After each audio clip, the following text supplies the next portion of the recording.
ตัดขอบแล้วอะไรกันมันจะเป็นประมาณ3 เซนสูงกว่าน้องดาวนิดนึงเนาะน้องดาวซิปเมนบ่แม่น้องดาวซิปอันนี้แต่ว่าอย่าแนวเนาะบริบทร่มอย่าแนวเนาะบริบทเป็นแนวครับที่นี่ก็สีเทาเนาะสีเทาแบบพวกสีเทาประมาณอย่าแนวบ่ได้อันที่เราเป็นเนาะบ่ได้ไล่นี่ครับทั้งประเพณีเป็น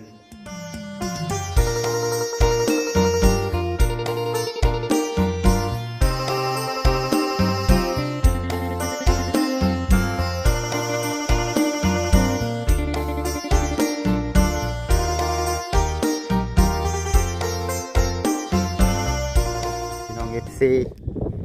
กับทักทายสบายดีเด้อกับสบายดีสวัสดี FC เบิ้ลสุขุสู่คนเนาะก็พ่อกับบจิตอยู่ในช่วงบรรยากาศตอนได้แหละเนาะสิเข้าบ่าย2 โมงนี่แหละพี่น้องเอ้ยก็พอดีว่ามื้อนี้เนาะทางบจิตเองก็ได้พา FC มาอัปเดตเบิ่งเฮือนซานนั่นเป็นของทางอันน่ะน้องไชลากับน้องเสือทองก่อนพี่น้องเอ้ยมือนั่นเนาะก่อนบจิตสีลงไปสารวันถือว่าทั้งน้องเสือทองเพิ่นปั๊บท่ากันปั๊บแล้วก็ได้เอาดินเข้าเลยพี่น้องเอ้ยได้เอาน้ำเข้านี่เด้ถือว่าให้มันคุยให้มันแห้งแล้วบาดนี้ก็ได้เนาะคุณทั้งบ่ชงเนาะเอาสบายดีคือเงียบเงาใช่เฮามื้อนี้บ้านเฮามื้อนี้เขาลุงล่ะไปตึกป่าเลยห่วยบ่เนี่ยสิเป็นแต่ได้กินแท้เนาะตึกปลาใช่น่ะนี่ทางเขาบ้านเฮานี่แหละตึกแบบไรเป็นปลาเป็นหยังน่ะปลาหนองเสี่ยวปลาเสี่ยวก็เลยไปจักคนบัดนี้ไปลุงถวยกับลุงหลาทั้งพ่อผมมาจักปลาตัวมีไผอยู่เฮือนบ่ว้ายลุงกันบ่เป็นได้ตายก็รู้แล้วแหละยังปูนเบิดแม่เอาแล้วพี่น้องเอ้ยเนาะประชาเดียวสิพา FC เข้าไปเบิ่งก่อนไปเนาะเด้อยังแต่บ่ชงเนาะคุณบ่เสียงนาเอาสบายดีมานำกัน2 คนพี่น้องเนาะกับบ่เสียงนาปูนเบิดเนาะเบิดหยุดเมื่อไหร่ก็หากระยุดมื้อนี้มื้อนี้บ่วันนี้พอได้เห็นเนาะ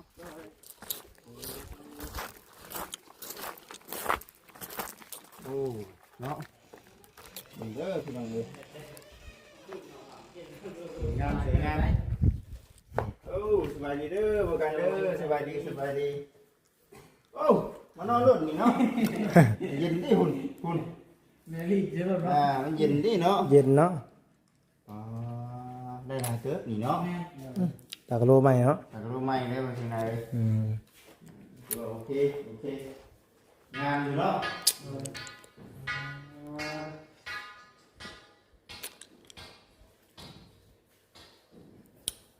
คักปันยังเหมือนเนาะอันนี้คืออยู่ใน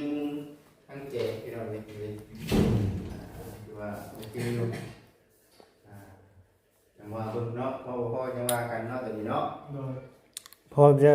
พออยู่เดือโลนึงน่ะสิพออยู่เนาะว่ายังจะห้องนี้กับห้องนี้เนาะแม่มี2 ห้องเก็บกระดาษตรงนี้หรอเนาะแม่พอตีมนั่นกับสีตาเอาติบ่ได้ติดเดียวกับนั่นแหละเงินน้องดาวเนาะแม่นเดี๋ยวใส่น้องดาวตัดขอบแล้วอะไรกันมันจะเป็นประมาณ3 เซนสูงกว่าน้องดาวนิดนึงเนาะน้องดาวซิปเมนบ่แม่น้องดาวซิปอันนี้พี่เมนบ่ประมาณนั่นแหละวันนี้เนาะแม่อยู่ประมาณนี้เดี๋ยวมันจะบริมาณมื้อนึงบ่แม่นเนาะแม่มื้อนึงบริมาณมื้อนึงวันหลายๆเติบได้พี่น้องก็ต้องคักเนาะเมื่อวานนี่ก็ญาติได้เห็นตื่นได้เมื่อวานนี้ญาติได้เห็นบ่แม่ปูนเบิดปูนเด้อพี่น้องเด้อเนาะปูนขาดชอบเดียวแม่ชอบเดียวชื่อจังนั้นชื่อเอาซื้อใหม่บ่แม่ชื่อหาชอบซื้อเพิ่มเติมอีกซื้อเพิ่มเติมหาชอบยังบ่พอเลยเนาะลุงเอากับลุงเหมือนกันอยู่ในห้างคันบ่ซื้อนี่ บ่ได้เห็นฮอดพี่น้องเนาะ ตัวนี้จะคานี่ดูหุ่นเงินเบิดเลย ขายลงไปซี่เลยแม่นบ่ แม่ โอ้ ปูนบ่พอเนาะ ปูพอเย็นได้พี่น้องเอ้ยเนาะ แม่ เย็นที่ตากะโลได้เย็นเหมือนโอ้ งามเนาะ มา บาน มาเขากันครับเป็นไงพี่น้องเอ้ย เห็นไง แต่ว่าอย่าแนวเนาะบ่ที่บ่ได้ร่วมอย่าแนวเนาะบ่ได้ร่วมเรื่องอย่างนี้ครับที่นี่ก็สีเทาเนาะ สีเทาแบบพวกสีเทาถูกไหม อย่าแนวบ่ได้อันที่เราเนาะบ่ได้ไล่ให้ครับทั้งประเพณีเป็นทั้งเรื่องอย่างแนวโอ้กินกันเนาะเขาอยู่บ่ใช่ไหม เขาอยู่ เขาก็ฝาอยู่เนาะ แม่ เขาก็ สีขาว แล้วเนาะ เรียกนี่เนาะโอ้ทำไมเขาคักๆคุณไปนอนเช่าหนังทำงานอยู่เนาะ เออเพิ่นนอนจิตเด้ มันเย็นเนาะ อืม มันร้อนได้เป็นออกข้างนอกยังเดือดลายอยู่นี่เนาะยังแจ้งอยู่บนหัวเราสิไง อ่านี่นะ มันยังหายอยู่เนาะบนหัว เอาไปสิสิ ร้อนบ่ร้อนบ่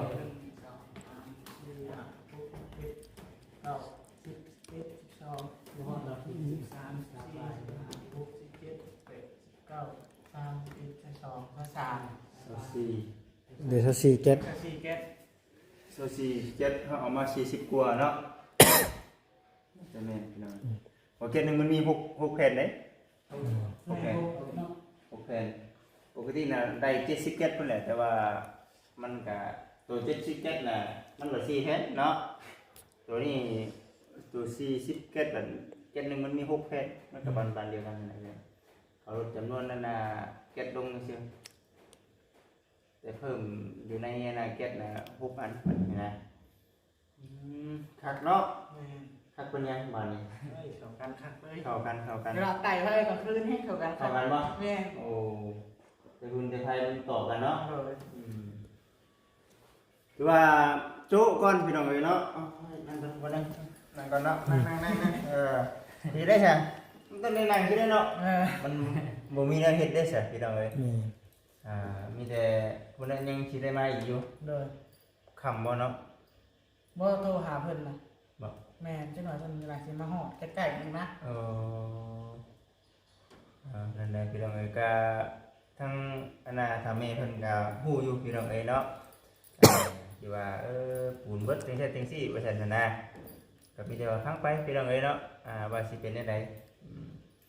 ในเรื่องปูนหรือว่าในเรื่องนั้นหรือว่าผู้ดีแหละเนาะต่างเสมอนํ โดย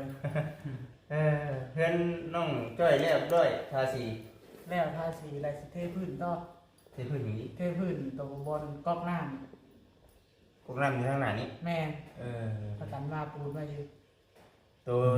ตัวทาสีนี่เจ้ากับ น้องจ้อย ทาสองคน โดย ถ้าสีสยิกน้องจ้อย ทาสีเด้ กันเด้ สีหัวน่ะเป็นสีหยังอันนี้เนาะ ชื่อว่าสีจังไดเนาะ สีไหม้ไว้ อ่อนเนาะมันว่าอ่อนกว่าสีเนาะ แม่น สีเดียวกันกับสีเพื่อนน้องถุยท้องน้องชะละ แม่นสีเดียวกัน แม่นแต่อ่อนน้อยนึงนะ ฝ่าเท้าบ่ ปลาเท้าเนาะ อาจจะประมาณนั้น ปลาเท้านี่พี่น้องเอ้ยยังแต่น้องจ้อยเนาะบ่ได้ไป แม่น น้องดาว แม่นน้องดาว น้องดาวไป ช่วย น้องดาวน้องถือทอง ล่ะ น้องชลาสังแก้ว จักทั้งพ่อกับซิโนทั้งพ่อกับซิโนบ่ เนาะไปสนุกพี่น้องเอานั่งก่อนได้ถ่ายให้กับซีได้เบิ่งสิแล้วนี่เนี่ยถึงเพราะว่าปูดมันเบิดแล้วเนาะ โดย แต่ว่าเรื่องชายนี่ก็ยังเท่านี้แมันบ่ แม่นยังบ่ได้ปูอยู่ดอกสาย ใช่แต่ว่าโบกหันโบกนี่บ่พอเนาะ บ่ โบกหรือเทแม่นบ่ เทพื้น เทก็บ่พอเนาะ แม่น แต่เฮได้แค่บัด เททั้งหลายบ่ยังหลายเด้อที่เราเห็นนะกองนั่นก็ยังหลายบ่บ่อยู่ดอกเทพื้น เฉพาะเทน่ะได้อยู่เนาะ แม่นหลายสิได้อยู่ เฮาก็เบิ่งไปนำกันสักพี่น้องเอ้ยเนาะแต่ว่าหลักๆเลยเนี่ยคือชายเนาะ แม่น ชายเลย สายกระปูนหลัก แม่นจัง มา แม่นเนาะทางพุทธเนาะ ยังบ่ทันฮอดดอก เอาพี่น้องเอ้ยก็แนวนี้แหละเนาะมื้อนี้ก็บ่สิมาอัปเดตเบื้องก่อนว่าซั่นยังเฮ็ดอยู่บ่ว่าซั่นน่ะนะเฮ็ดบ่ได้เฮ็ดเนาะบ่ได้เฮ็ด ยังบ่ได้เฮ็ดเลยมื้อนี้ เอาที่ละเนาะยาเรื่องเงินบ่ต้องคุยดอกเรื่องของทางน้องๆบัดนี้มาคุยพูนอยู่นํกันพี่แหละเนาะเรื่องของผู้อยู่นํกันพี่แหละเป็นได้แต่ทางพ่อพ่อแม่อยู่บ้าน บ่ได้มือหาเพิ่นเลยนะ มีปัญหากันเลย โดย น้อยเด็กน้อยประมาณ1 ปีก็น้องนะ น้องเกิด2016บ่ประมาณนี่แหละ โอ้ยก็ยังบ่นั่นปานใดเนาะ2016 9 ปีบ่ บ่ฮอดดอกเก่า บ่ แสดงว่าโมเมนต์2016กันเก่าคือประมาณ7นี่แหละ7 ปี เอาอย่าบ่ได้ดอกประมาณนั้นแหละ เอาก็มาจื้อเกิดน้องเนาะ แต่ว่าในเรื่องพื้นฐานน่ะยังบ่ได้อันน่ะแอมดิ บ่ ว่ากันเป็นปลาไม่กระจาดป่ะ แม่น อ้อมจักปีแล้วปลาไม่กระจาด โอ้ตหลายปีได้ได้ จนคู่ไปเลยเนาะ จนดอกบ่ได้ จนดอกได้เนาะ จนลูกเองจนลูกเองเลย เวลาฝนตกนี่คือผ่าต่างเลย เบิดเลยเฮือนน่ะเปียกเบิดเลย ว่าโอ้ไม่กระจาดเนาะ โดย ไม่เป็นเท่าสันใดสันหนึ่งนี่ยังอันนั้นแต่ว่านอนได้แต่บ่ได้ขึ้นบ่ได้ก่อป่ะ บ่ยามฝนตกกับพักกันลงมาอยู่กลางลงไปสูงเนาะแม่มันสูงมันลงมันควายเลย เห็นป่ะ แม่ ตกกลางคืนก็ต้องได้ลงเนาะ แม่ตกยามใดลงยามนั้นก็มันลง เดินขนาดลงเนาะ เอาเสื้อผ้าเลยค่ะ เปียก เปียกนี่ โดย อยู่ชนได้ป่ะเพื่อนทางเจ้า ทางเข่าไปเลยเอาแบบเข่าไปโค้งเลยเห็นเลยเฮือน แม่นป่ะ แม่มีหลักเดียวดอกมุงกระเบื้องสีฟ้า บ่าวส่งอยู่บ้านใด เอาบันน่ะก็น่าเก่งเนาะ อันนี้คือเฮามานี่เนาะคือสมมุติเฮามาสินี่เอาโค้งเนาะโค้งมาสิเป็นตัวหนาวัดนี่อ่ะ บออันนี้คิดเนาะออกมาจากสีขาวบ้านนี่มันมีโค้งที่ในเฮือนให้อยู่โซนอย่างที่ ทางคู่ แม่นทางนี้ทางโค้งกับจังที่ ใช่ป่ะ เฮือนให้อยู่โซนอย่างที่ น้องฮอดบ้านเลย ยังหมดวันเนาะ แม่พอดีเลิก ก็ ก็ จะ จะ เขา เขา ฮอด ก็ บ้าน ยัง เนาะ แต่ว่าเช็ค ทา ทาง ง อยู่น้าไป โอ้ นี่หลังเดียวเฮือนเนี่ยถามเฮีย แม่นบ่ แม่ เคยเข้าไปตั้งกี่หลายปีแล้วเนาะแต่บ่ได้เข้าไปเลย เขาบอกเพิ่นได้ยินรอเพิ่นเลื่อยแป้งผ่า เป็นปลา แม่ เป็นในพ่อบ่ จ้าพอบอกเอากับผู้อะไรกันได้ยินแต่เพิ่นเอา ได้เป็นตัวเองหรือว่าชื่อของเขาเจ้า จ้างพระเจ้าเลื่อยไม้เอาได้ชื่อใหม่หลายปีแล้วชื่อต้นยางหลายปีเต็มเลย ความกว้างความยาว มาพูดเรื่องนี้เนาะ เดี๋ยวนะเอาเว้าด้วยเรา ข่าวๆเนาะ ข่าวประมาณเพื่อนน้องหมานี่แหละ เพื่อนน้อง ประมาณ ดิ เพื่อนน้องหมานี่แหละ น้องไม้มันได้โปรเจกต์คุณ 3 ห้องแต่ว่า3 ห้องห้อง ร้อยกว่าแผ่นเนาะเนี่ยเขามาร้อยแผ่นนี่น่าจะได้ เพื่อนว่าคือได้ยินว่าเลื่อยไม้ได้ร้อยปลายนี่แหละหาก็ได้แต่ไม้เพื่อนว่าปีหน้ามีได้จังเอา โอ้ บ้านกับประตูอีกเพื่อนนะ แสดงว่าไม่เป็นฝานี่ได้เนี่ยพี่น้องเอ้ยน้องยังจะบันประตูมันบอกกับสร้างที่ดีหรือว่าอะไร จ้างอันนี้เขานายจ้างเพื่อนเห็นโมเป็นดอก บ่ ได้ยินแต่เพื่อนว่าบัตรคาเขาเป็นพานั่นสิเอาตัวแรกขึ้นมาที่น้ำเพื่อนว่า มาซอยนี่ได้ดิ แม่ นี่เนาะมาติดไม่เส้นพ่อมานี่เนาะ หลายอย่างได้เนาะแอมพา ห นะ ลายอยู่ มาเส้นยังบ่มีโอ้ยร้ายพี่น้องเอ้ยมาเส้นเดี๋ยวซื้อน้ำมันเส้น90,000ถูกพี่น้อง35ตัวประมาณนั้นหลายเลยพี่น้องเอ้ยบ่แม่นดอก50พุ่นแหละ50ตัวเพราะว่าบ่จิตกล้าเบิ่งประมาณนั้นแหละเพราะว่าเคยหน้าสิอยู่ในประมาณนั้นพี่น้องเอ้ยเดือนน่ะประมาณ90เนาะคูณ50ก็4,500,000สิบ่ไม่เซ็นได้เนาะ นี่บัตรประตูปุ๊บยิง ประตูก็บุงเลยบุงสีหาแสนนั่นแหละเนาะแม่นอยู่โอ้โหคือมันบัตรประตูบัตรห้องเพื่อนเราเนาะต้องใช้บัตรวันบัตรบนเรือ6 7 8 9 10คนแน่เนาะ อาชีพประมาณนั้นเพราะว่าคนเราว่าสิอ้อมเป็นขาอ้อมเพื่อนบริคันเราชีพ ยัง6 ล้านพี่น้องเอ้ย ยังร้าย เฉพาะอันนี้ได้เป็นโปงเยี่ยมนี่ บาทยิกเนาะ อันนี้โปงเยี่ยมครับอัน4 ล้าน 5 แสนเนาะทีนี้เนาะยัง10 ล้าน 5 แสนแหละเนาะเติมนึงอยู่ไหนเพราะว่าจำเพื่อนน้องหมายเนี่ยมันก็สิอยู่ในประมาณนี้แหละพี่น้องเอ้ยเนาะ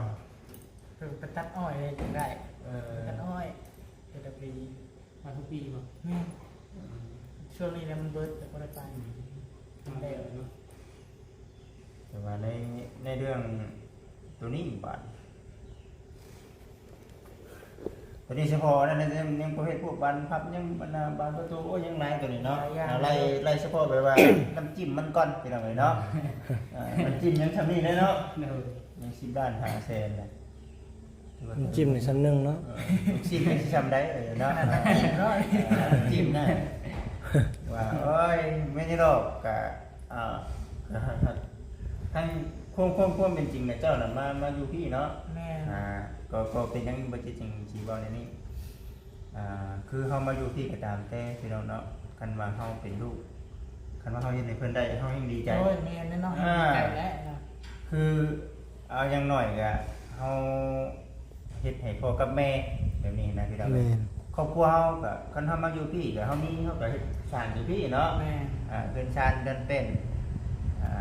คันว่าเขามีเงินทำเห็นอยู่นี้อยู่น้ำลูกน้ำเมียบัดชวนของทั้งพ่อแม่พุ่นกับใครก็คือกันพี่น้องเลยเนาะคือทั้งเจ้าคือกันกันบ่อยู่นาเงินเมียอยู่กันว่าในใดสิ่งที่ว่าพ่อกับแม่มันขาดมันเกินเข้ามาจะให้ แรงสลายมาก ได้บ่ได้บ่เตรียมนี่ได้ให้บ่ชมเพิ่นจุกองไฟแล้ว ต้มเลยดิต้มเลยเนาะ การบ่อถ่ายแล้ว ป่าปลาพูดก็ใช้ปลาน่ะ ใช้ปลา ไม่คิดประมาณยังคิดคนแล้ว ดูเลย ดูดบ่ ดูดเวลาเก็บดูด ดูอยู่แล้ว ดูดดิ คือสิบัดมือเหมือนเนาะ ดูดจากพื้นปลาได้อัน เป็นน้องใหญ่ว่าใช่ละ สิบุกเลย แห่บกเลย ดูร่วมกันดิเปียกเนาะไปเปลี่ยนทรงเสือก่อนเนาะในนั้นเลยส่งเลยเนาะสู้แล้วเป็นมาหาเงินหาครับ น้ำเป็นน้องซะบ่น้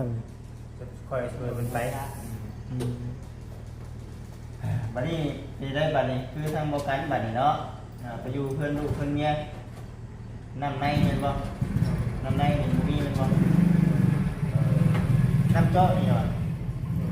คือคุณบ่หรือว่าจิตฟังจิตบ่คือเรามีเนาะคือทางเจ้ามีเนาะทางพ่อกับแม่ มี นี่คือมาถามกระดิ่งเนี่ยพี่น้องเนี่ยบัดนี้เนาะจะถามช่างที่ช่างพอดีไปเบิดเลยพี่น้องคือมาถามครอบครัวของแต่ละคนแหล้วเนาะ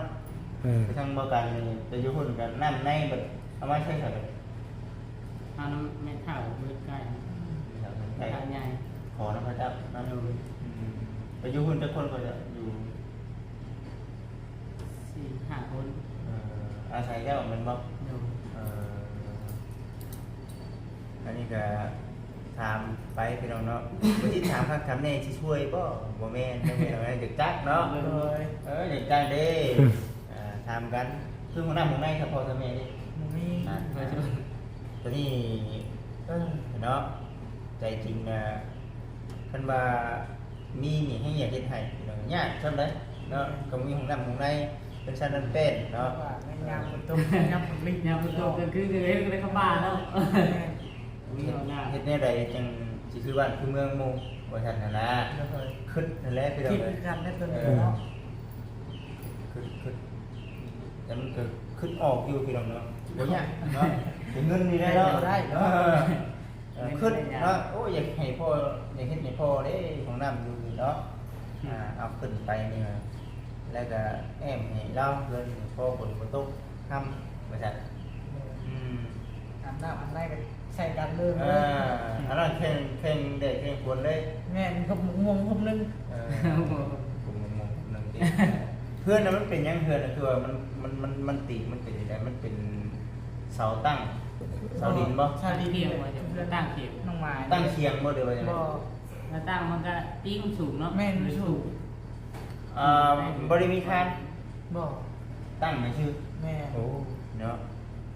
ควยแห้งอะไรนะยำลงมา ลมมันยืดๆเนาะ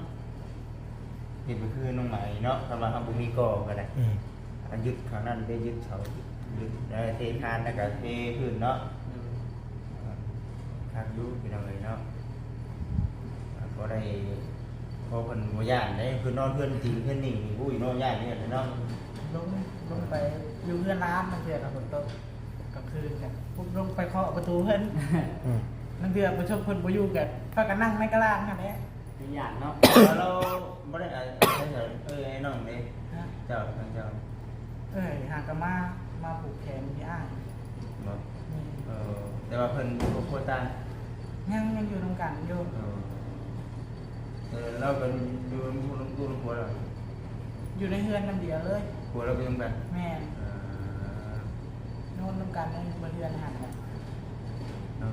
ใช่ไหมทำกำเกี่ยว โดยอย่างเงินเนาะ อย่างนำเงิน ไปก็ดิ้นรน สู้ได้แต่เนาะ มีแต่ได้หาเงินบ่เล่นมาหาเฮา ความจริงเขาบอกเนาะแนวมันที่เราโอ้ยยากตื่นมากกับเงินเนาะ เลย ไอ้ดีเลยพี่น้องเอ้ยถ้าอยู่น้ำเงินน้ำคำอยู่ในช่วงนี้ได้เนาะคันบ่มีเงินออกบ้านบ่ได้พี่น้องเอ้ยเนาะ แม่น มันสิเป็นอันนี้ สิได้อยู่ในบ้านในเฮือน มีแต่เงินกับเงินเนาะบ่จิตนี่ว่าขออนุญาตนำบ่จิตก็บ่ได้มีเงินแต่ว่าคือว่าใช้เงินคุมื้อเลยเนาะแม่นบ่ถ้าก็ใช้เงินคุมื้อแม่นบ่บ่สิหน้าคือกัน ใส่คือมือ เนาะคือใช้คุมื้อ ใช้ เนาะ มือเงินเนาะ เออใส่คือมือหาบ่มีเงิน มาสบายมาบ่สิหน้าบัดนี้ก็ได้โอเคแล้วล่ะบ่ ได้แล้ว นี่แต่ว่าสิได้นี่เฮือนซานดันเป็นเนาะถือว่าสวยงามพี่น้องเอ้ยนี่เด้พากันอยู่นี่ว่าซั่นปูนทางนี้ก็ได้ นอนสบายใจทางนี้เนาะ ตะโกนน้ำไฟอีก แม่ เนาะ ดียังห้องนั่นเนาะ แม่นั่งสอง ยังสองห้องนะบ่ล้นดอกพี่น้องเอ้ยคำว่ามีปูนน่ะบ่เกินมื้อหนึงมื้อสองเนาะบ่เกิน ที่ทำกลางคืนได้ขันในบู นี่ได้มันเย็นเนาะมันเย็นติดกลางคืนเอาเลยเอาจ้ะมีแต่สู้ๆเด้อสองเคยเด้อเนาะลุงกับนั่นนี่เนาะลุงกับน้องชายเนาะ เคย น้องเคยเนาะโอ้ยคิดยังก็ได้ ดูกันน้ำเคย ลุงกับน้องเคยฉันพี่น้องเอ้ยไปเอาอยู่ดีไม่แห้งเอาสบายดีสบายดีโอเคพี่น้องเอ้ยไปเด้อไปสี่ประมาณนี้แหละติดแล้วบ่แล้วพี่น้องไอ้ข้างนี่เนาะโอ้อยู่ข้างนี้เย็นๆได้เนาะเย็นออกมาเนาะเย็นเจาะใหม่อีกเนาะน่ะเนาะ แม่น กล้าหนักมากเลยเดี๋ยว บอกนะ ทิ่มบ่ บอกแต่ปกติเราอะนะ ปั่นกันเนาะแบบนั้นกันเนาะตัวนี้เบิดก็เอาตัวนั้นติ เพราะว่าน้ำมันบ่ใส่ อู้ยยากแค่นี้เนาะน้ำในนี่ พุ้ยเดี๋ยว บ่ได้เฮากับพุ้ยติ แม่ ยามผุนยังว่าเพราะนั้นพอยามแดงเฮงกระเต็กเนาะโอ้ยแล้วนี่ก็เป็นพี่น้องเอ้ยเนาะเอาโอเคสัน FC ทุกท่านเนาะสำหรับคลิปนี้ก็ขอลาพี่น้องไปก่อนเด้อผิดพลาดประการใดก็ขอโทษขออภัย FC หลายๆเนาะสำหรับคลิปนี้ขอกล่าวคำว่าสบายดีพี่น้องเอ้ย